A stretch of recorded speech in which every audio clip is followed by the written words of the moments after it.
Now we have mapped the whole rate universe, but before your brain files this as complete, there is a small plot twist. The rates that we have discussed so far are all what we call as nominal rates. These are rates that are quoted in rupee terms. But real decisions about borrowings, etc., they happen through what we call as real rates. Now the repo, loan rate, deposit rate, bond yields, etc., they are all quoted in rupee terms. They tell you how much extra money or how much extra rupees you will have to pay back in order to complete your loan. Okay. But rupee themselves may lose value over time. This is what we have seen with inflation. Now let me put some example here. Suppose you are a firm and you see that there is a 7% interest rate that you're getting on your loan. Now a 7% interest rate may feel high, right? But if the inflation also is around 6%, then the 7% borrowing rate against an inflation of 6% doesn't really feel that high. It actually feels quite cheap, because the borrowers are really asking that after inflation, what is my actual interest rate? That is the real interest rate. In equation terms, we can very simply write a relationship where we can very crudely say that real interest rate is just equal to nominal rate minus inflation. This is also sometimes referred as Fisher's identity. There are a couple of more nuances to it, but we don't have to get it.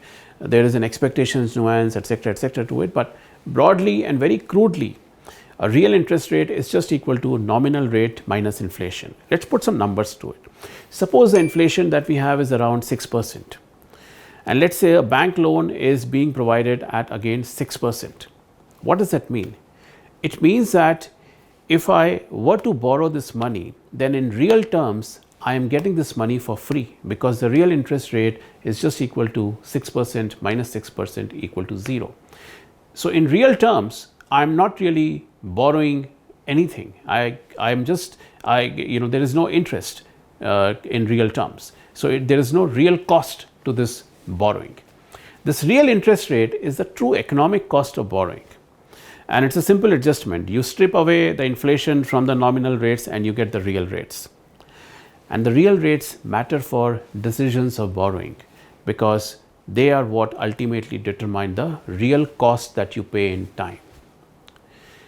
But real rates, they are just an outcome. They are not an instrument.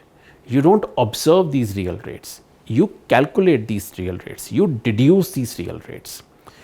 What we observe and what the central bank particularly sets is a nominal rate, which is what we have been discussing all along. The RBI sets the nominal rates, the rate of interest on money in rupee terms. And the market, of course, also determines its whole family of nominal rates. The nominal rates always move first, and they will drive all the market adjustments. So it is important to keep in mind that real rates matter for real decisions, because they determine the real cost that you pay over time. But ultimately, the real picture is being deduced from the nominal picture only. So we are fine.